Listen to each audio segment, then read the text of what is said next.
Hey everyone, my name is Jake Tonkel. I'm a candidate for San Jose City Council here in District 6. And tonight, my friend Frank and I are going to talk about housing, homelessness, and the pandemic, and hopefully answer a few questions that people have. Thank you for coming on, Frank. I appreciate it. Would you mind giving everybody that's watching and that will watch in the future a little intro about yourself? Yeah, so name is Frank Ponciano. Been living in San Jose now for about 5 years.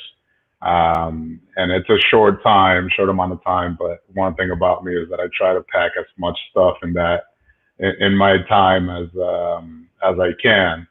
Anybody that knows me well will attest to that. And in those 5 years, I've gotten to do a whole lot of work in housing from different perspectives. So there's the joke about the blind man and the elephant, right? And each one is feeling a different part of the elephant. And this is sort of like this is one person who throughout his time doing work in the community has sort of seen the problem from different perspectives. So just to go through it real quick, I started off here in San Jose as an organizer with PACT, People Acting Community Together. Offices are actually down in District 6, but we do a lot of work in South San Jose and East San Jose. And I was an organizer mainly in the education space. I did some immigration work, but also did some work in housing. The housing and homelessness crisis is nothing new, unfortunately, here in the Valley. And so I did that work quite a bit. After that, I moved on to work as a policy aide for Council Member Don Rocha, who has since left his post in District 9. But among the many policy areas that I was taking on, housing was a huge part of it. And we could talk a little bit about my time in the city and what I think was horrible about doing work in housing stuff from the city perspective, and what can be improved. After that, I worked at Second Street Studios, the permanent supportive housing project there, doing some organizing and some community engagement work. And now I'm finding myself at the Law Foundation of Silicon Valley in the housing team. Obviously, this is a moment where a lot of tenants in the thousands probably, are needing legal assistance. They're facing harassment. They're facing obviously joblessness and the real prospect of homelessness if something's not done. I should clarify, obviously, I am a supporter of Jake, but I do not speak for the Law Foundation of Silicon Valley in this work. I do some work for Downtown Streets team. I do not speak for them. And I do work with San Jose Spotlight as well. I do not speak for them either. But here is Frank. Yes. So that being said, we're ready to talk. This is all about Frank and Jake. Perfect. Like you said, this is not a new topic, but in terms of the pandemic, we came out, pretty quickly and drained all of the city funds that were available for rent relief. What's, to your understanding, what process is coming next for people? And why do you think we were so unprepared to get that rental assistance out in the numerical value that would be needed to impact the most of the community? I mean, I think for starters, our response to homelessness and the tenant crisis that has long existed in San Jose has been and continues to be inadequate. It's a matter of priority, and it's a matter of what the city's strategy is. It's the city's strategy to deal with the urgency of the current problem by sort of playing defense and sort of helping out, house folks that are in the streets right now into, shelters and other kinds of quick transitional housing Is it providing direct assistance to tenants, to renters who are struggling and were struggling long before this pandemic? I think that's the right answer. And when I was working at the city of San Jose, one of the things that we advocated, on behalf of the renters for was that kind of immediate help that was necessary. And unfortunately, we didn't get much of that. The city, and particularly the conservative bloc of city council is much more enamored with the idea of funding long-term housing, which is necessary, right? Permanent supportive housing is necessary. We need that for the long term and the future, but people are dying today. And a lot of the fight was about that. We have this pot of money. We have these millions of dollars. Do we spend them, putting that, do we spend that money by investing it in projects that won't be ready for 3, 4, 5 years? Or do we turn around? Yeah, in some cases. As a matter of fact, Second Street Studios, where I work,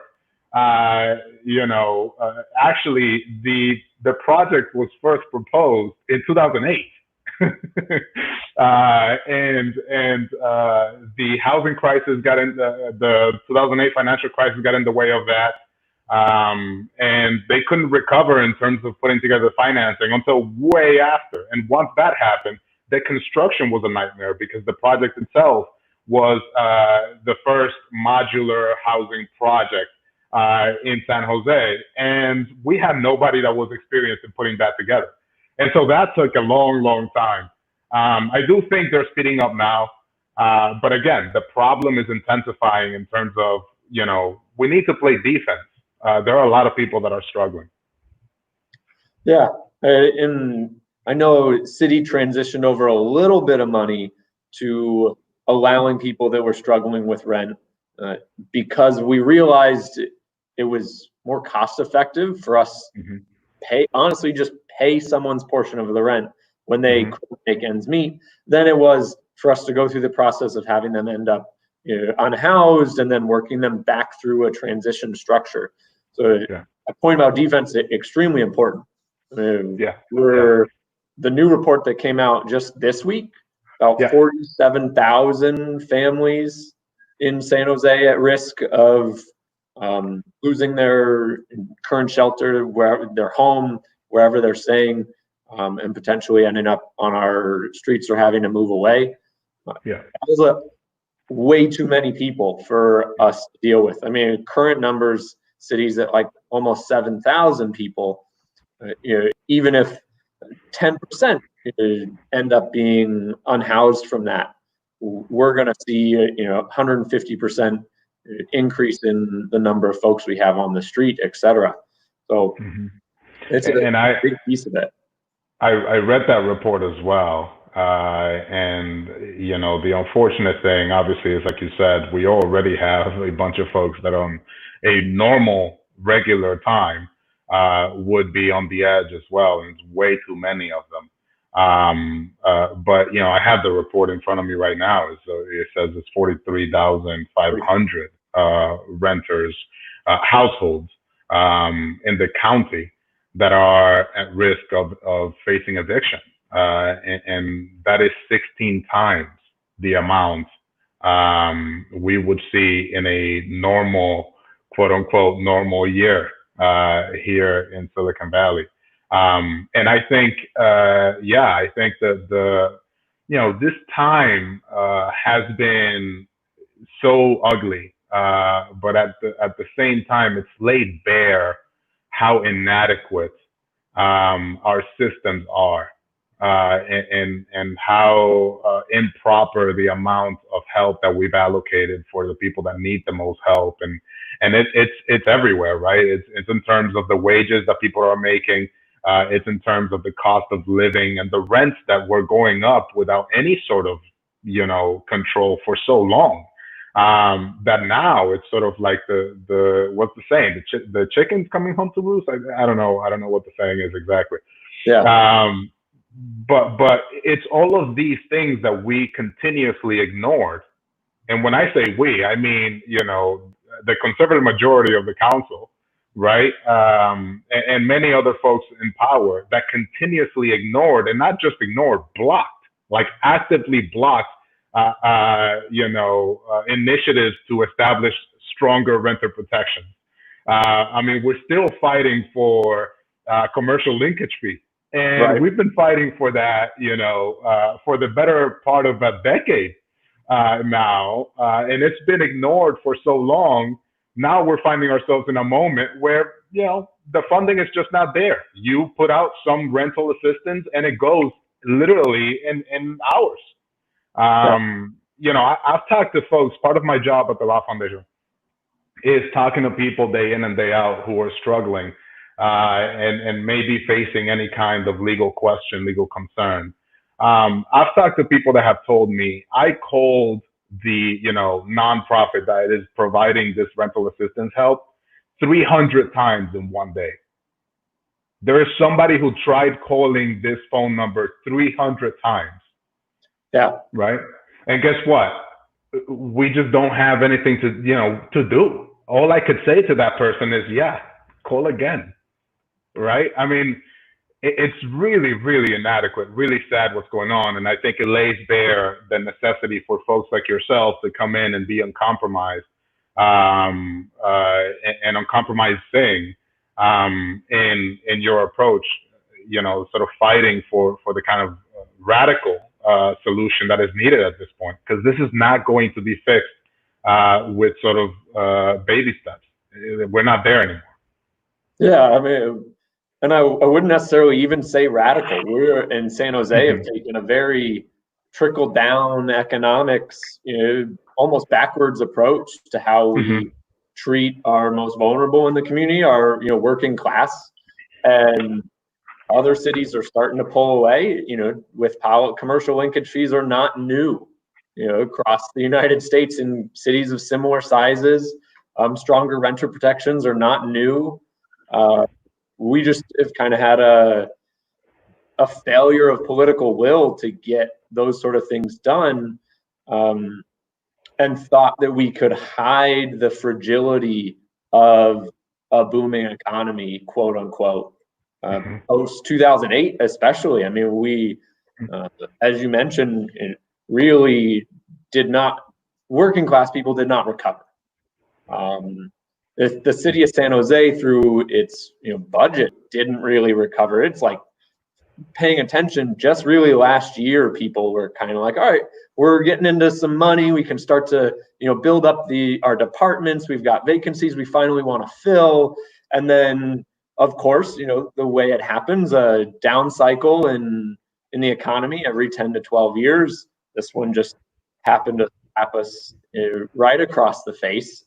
Yeah. And left us totally vulnerable. I mean, we were in a spot just clawing tooth and nail, begging for any type of development, and we've skewed the entire landscape of our housing to luxury units that are just unaffordable to your average person. We've got a couple of questions here, and I'll take kind of the meat from each of them. So Jeremy, do you support upzoning to create more residential housing? And then Tessa, same kind of thing, ensuring we get housing from commercial properties, especially near transit, make a walkable type neighborhood. When I see questions like that, they are, as you mentioned, kind of focused on the offense. How do we incentivize housing over the next 10, 15 years? Which of course is important, as San Jose being one of the only cities in the Bay Area that has a in lieu of fee for our affordability requirements, right? But going back down, like, what do we do today? Where do we, aside from rental assistance, cities struggling to house those that are on the streets? We've got thousands of empty hotel units that we're actually holding empty for when someone that is unhoused, or even folks that need to separate from their family, contract COVID and can stay for 14 days rather than a preventative measure, getting people into spaces so that they can shelter in place properly. What are your thoughts kind of on that direct action for our unhoused community at the moment, aside from renters? Oh, absolutely. I mean, but there's a certain disdain, not just for the houseless, right? But for poor people in general and working people in this area from the ruling class. Um, a certain disdain for those people that permeates the entire process. And so, the hotel, I will never forget, there's this comment, I think it was a Spotlight article that was talking about the debacle with the RVs by Happy Hollow. Yeah. And what happened with that. And, one of the comments was somebody who was concerned for the animals at Happy Hollow, because we would have unhoused people in RVs at the parking lot of Happy Hollow, right? I think it's the same thing with this hotel idea. We need to be aggressive. We need to push, but I think we completely missed the ball on the response and the urgency of the response as it relates to the houseless community, because they should have been housed in every hotel and motel. I don't care if it's Easy 8 or if it's the Fairmont. We should be housing everybody. Nobody should be exposed to the elements and also exposed to other people who may be potentially sick. And if that population, finds itself in the midst of an outbreak, my gosh, I think the effects will be disastrous. Yeah. I worry for many of the folks, even that are housed now at Second Street Studios, for example. So many people are dealing with chronic conditions, in that space. And many of them dear to me. And I know that they smoke or they have smoked for a significant part of their life. And I know that they have diabetes, and I know they have all kinds of conditions. If they catch this thing, it will be deadly. And so we need to be so careful and so protective.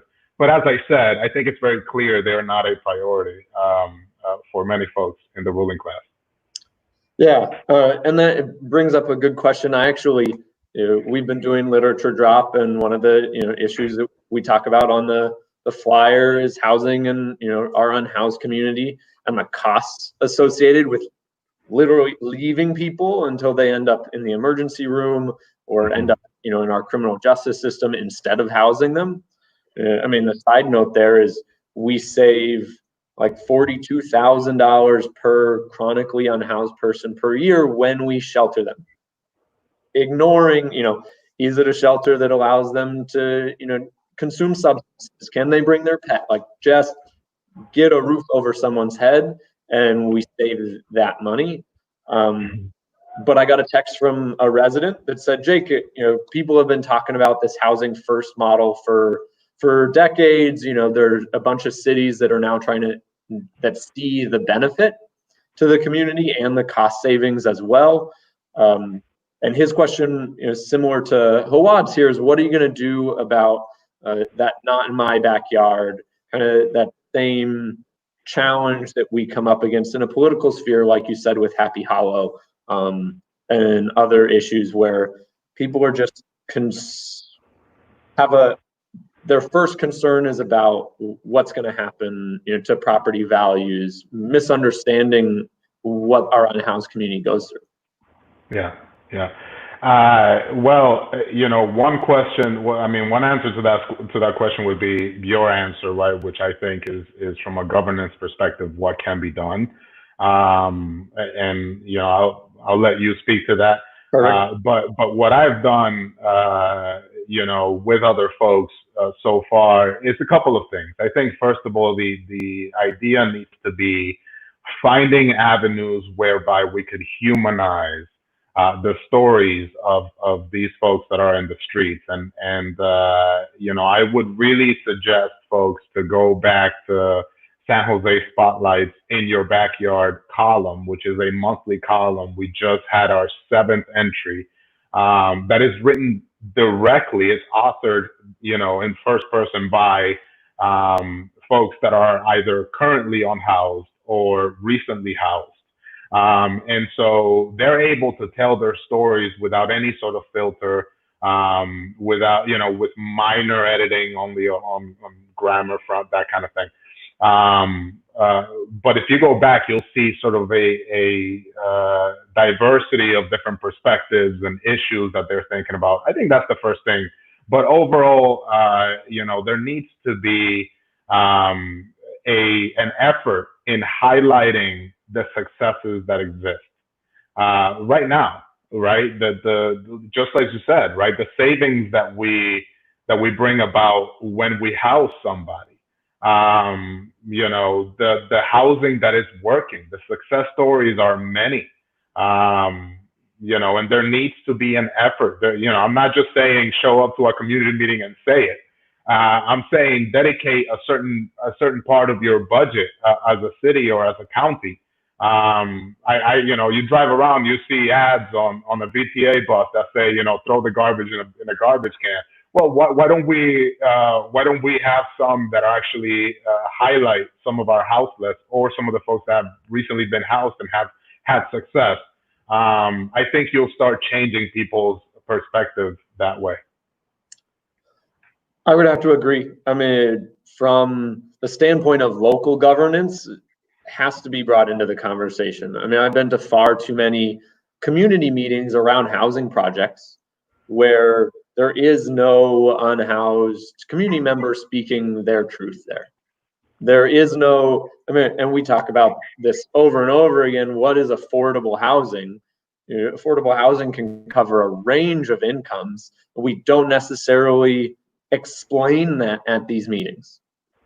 When someone comes up and says, we don't want affordable housing in our backyard, they don't know they're rejecting teachers, that they're rejecting janitor from their favorite restaurant. They don't know who they're rejecting. They just assume what they've been taught through kind of a media industrial complex where they want to show the starkest and most dangerous of things for clickbait, essentially, or what was pre-internet clickbait. And the stories highlight that in a much more personal way. I think we also have to, as you said, kind of be uncompromising. I mean, this issue is going to devastate the city of San Jose even more than it already is, both from a community perspective and a budgetary perspective. And at some point, we are just going to be in a hole that we can never come out of. And people in power have to start to see that that's their goal, that's their role, and that's their responsibility to say, we know this is going to get me some flack, and my reelection might be more challenging, or I might get a lot of angry calls to my office, but this is the holistic approach that's best for the community, and figure out a way to get things done. Because right now we have a lot of, like you said, people that will come to a community meeting and express support for housing our unhoused and then put no money towards it. Go ahead. Well, and I think it's important to highlight, we talked about the number of evictions and the fact, that it's going to sort of spike and be really a tragedy in the next year or so if something is not done. Well, that same report that we cited earlier, talks about what the trickle-down effect might be in terms of homelessness. Yes, a lot of people are going to go into really overcrowded homes, which creates all sort of other social ills. Not to mention we're still in a pandemic where overcrowding is a really big nightmare for our community. Yeah, and I should say to that effect, I mean, again, just talking to somebody on the phone, here is somebody who worked in the hotel industry that I was speaking with, has not obviously been able to work since, the shelter-in-place order came about. And right now, as of right now, they owe $8,000 in back rent. And so their question to me was like, should I just break my lease and go live with my family so I don't keep piling up this debt? Right. And the question is, how do you answer that? Because once you do that, then you open yourself up to all kinds of legal risks because you're breaking the lease. But the alternative is that if we wait another 2, 3, 4 months, you might find yourself in a $16,000 hole. And so people are getting to make these really messed up decisions. But to my point, what I was talking about before, we might look at a situation that if the worst case scenario happens to come in terms of evictions and displacement, we might be at $12,000 homeless folks in the city of San Jose and the county of Santa Clara come next year or come in 2 years from now. And that's just unacceptable. Right now, we are already at an unacceptable and unsustainable level of homelessness and despair. Something needs to be done now so that doesn't happen. Absolutely. I mean, 2018 to 2019, we rose 42%, and that was unrelated to that was booming economic surplus in terms of how the wealthy were doing anyway. We still had that issue. I imagine without taking drastic action, we'll probably double over the next year here, which is going to be it's preventable. I mean, at the end of the day, we're not talking about problems that are so convoluted and complex that we can't make it happen. I mean, we're in one of the wealthiest places on earth, one of the wealthiest places in the country, and we see how we can take care of each other. It's been a very positive silver lining in some spaces. Thousands of people out to volunteer, making sure they're making masks, they're getting food to people. But it's clearly not enough at the same time. We're in a real Hoover moment right now.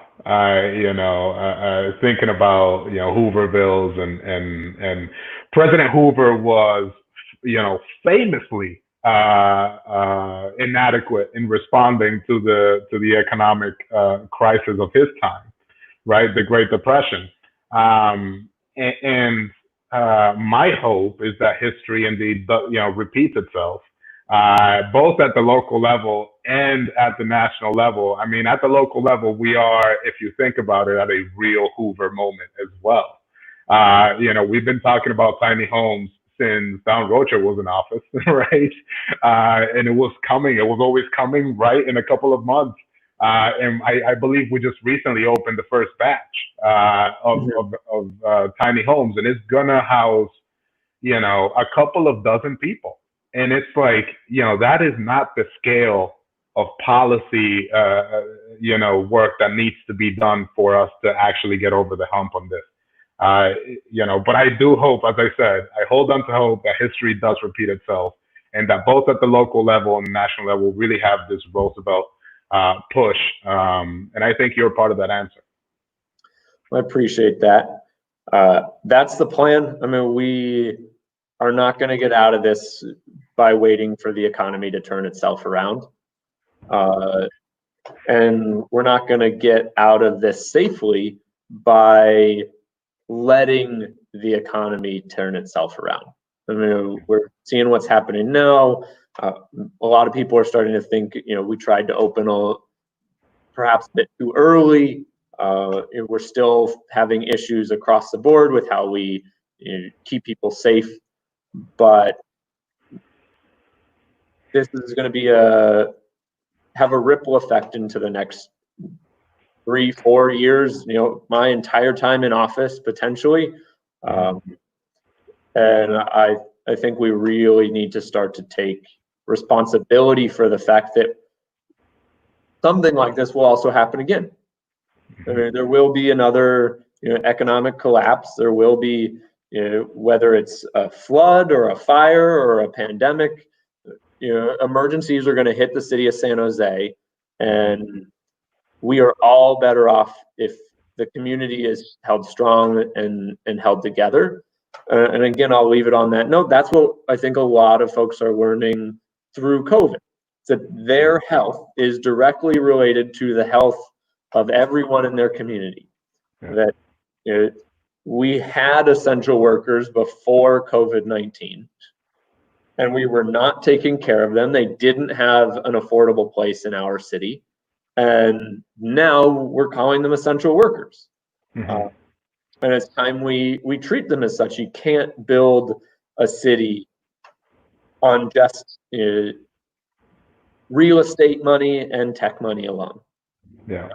You need every type of person to make this work, and we're not doing a good job providing the infrastructure so that we can make that city a possibility.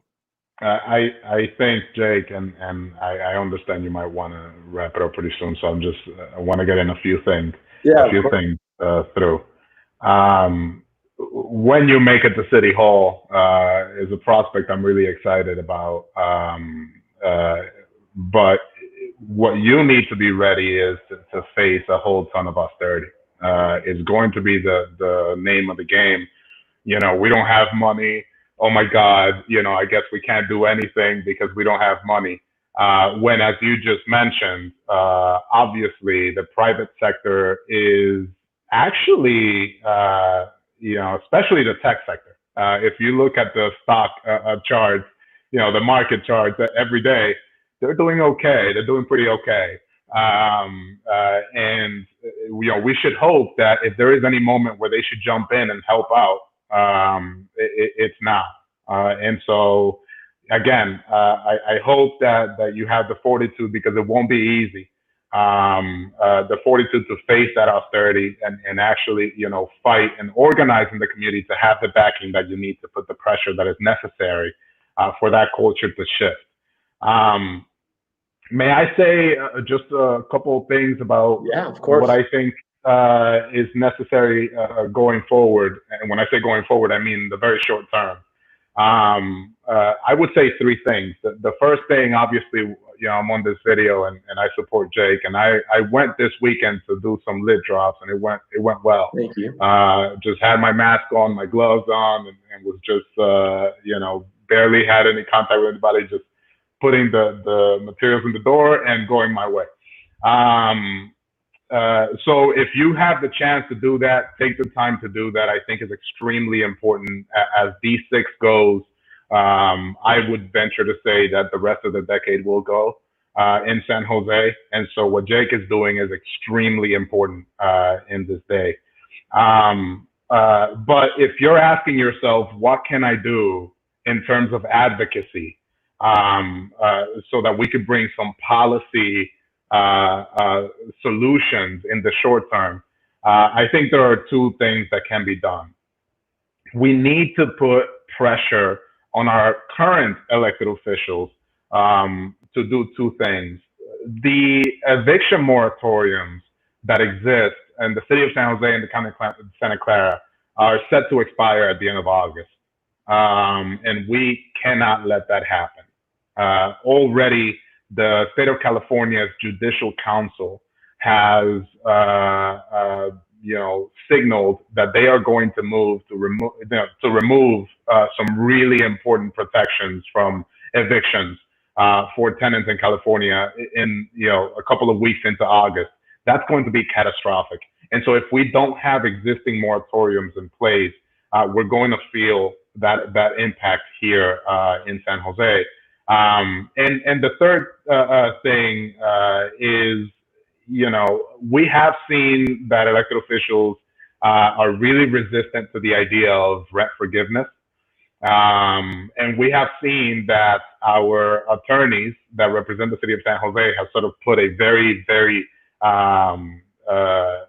sort of solid, blockage to any effort to think about this rent forgiveness.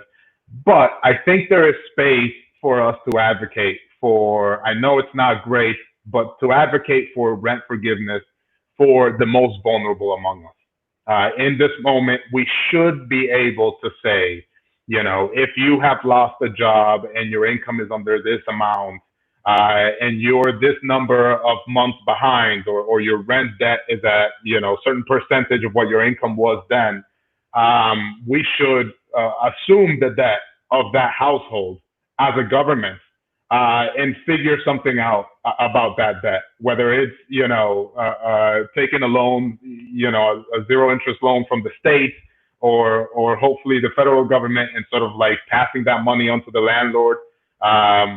Something's got to be figured out. And we also need to crack down on those landlords that are receiving federal loan forbearance and are still pressuring their tenants to pay the rent. That is just not necessary. But there are some solutions that exist.